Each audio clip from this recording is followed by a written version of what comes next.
tous et bonjour aux juilletistes qui sont sur la plage. Bon, pour ceux qui bossent, ils vont aller à Enghien ce mercredi avec un joli petit lot de trotteurs. Vous l'avez vu ces derniers temps, Madame Colombo est en forme, encore quatrième à plus de 30 contre 1 ce mardi. J'ai décidé de faire vraiment confiance à son cheval. Sa trouvaille, qui est annoncée à 20 contre 1 par mes confrères, c'est le 14 Very Joy. C'est un Italien qui est tout frais comme un gardon. Il vient en France avec quelques ambitions, son entourage est confiant, Madame Colombo y croit, moi aussi.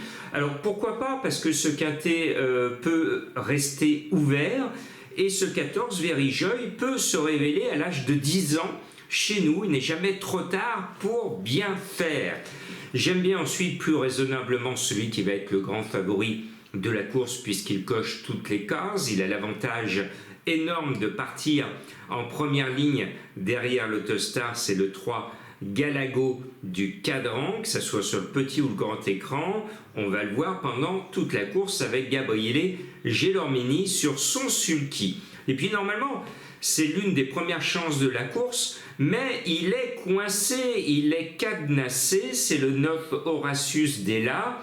Il a tiré le plus mauvais numéro en deuxième ligne parce qu'il va partir derrière deux escargots, le 1 qui n'a pas grande chance et le 2 qui ne va pas partir comme une fusée. Donc j'ai peur qu'il prenne un peu de retard au démarrage. Mais en tout cas, c'est l'un des meilleurs, sinon le meilleur du lot, tout comme d'ailleurs le 11 Hamilton du Ham, mené par Johan Le Bourgeois, un tout bon. Mais lui, l'hippodrome d'Enghien, ce n'est pas sa tasse de thé, ce n'est pas son hippodrome préféré. Donc on voit que nos favoris logiques, normalement le 9 et le 11, forcément ils n'ont pas tous les atouts dans leur jeu, donc on peut aller éventuellement vers un quintet qui rapporte, et normalement au mois de juillet les quintets rapportent beaucoup, donc ce 11 on peut le jouer raisonnablement, mais ce n'est pas un coup sûr. Le 8 Gasoline du Seu, je l'adore, alors je l'adore piste plate, et beaucoup moins à Vincennes, c'est plat à Enghien. Donc normalement elle va être là, surtout que c'est le grand Alexandre qui est au sulky. J'y crois, là on peut penser que c'est un mauvais numéro tout en dehors, en première ligne derrière l'Autostar, mais c'est une attentiste, donc pas de souci.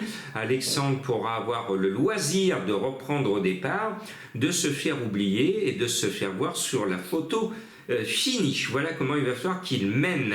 Et puis le 6 Great of Madrid, qui c'est l'autre abrivard, Mathieu, qui est aux commandes. Le cheval, lui, est un petit capricieux, il ne se livre pas à fond tout le temps, mais quand il est décidé, il vaut largement un tel lot. Et puis l'équipe Senet que j'aime bien en met deux, et il n'y a pas photo. Il semblerait que celui qui est au top, celui qui est vraiment pleine peau en ce moment, est le 5 Forban. Il vient de super bien courir.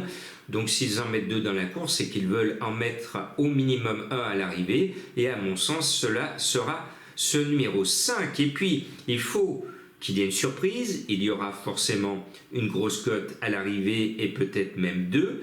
Donc j'ai déniché pour vous un cheval à cote. C'est le 7 Epson d'Ariane. Ce cheval n'a pas pris grand-chose cette année, mais l'engagement est bon et surtout c'est Franck Nivard qui est aux commandes. Et vous le savez, dans la mesure du possible, je m'abonne à Franck Nivard parce que c'est quand même l'une des meilleures mains au trot et je lui fais confiance. Maintenant, un petit cheval mystère, une énigme du jour. Pour trouver ce cheval, c'est très facile. Il porte un nom où ce nom est soit en papier, soit en minutes. Qui est-il? À vous de le découvrir. Bonne chance, bon été à vous.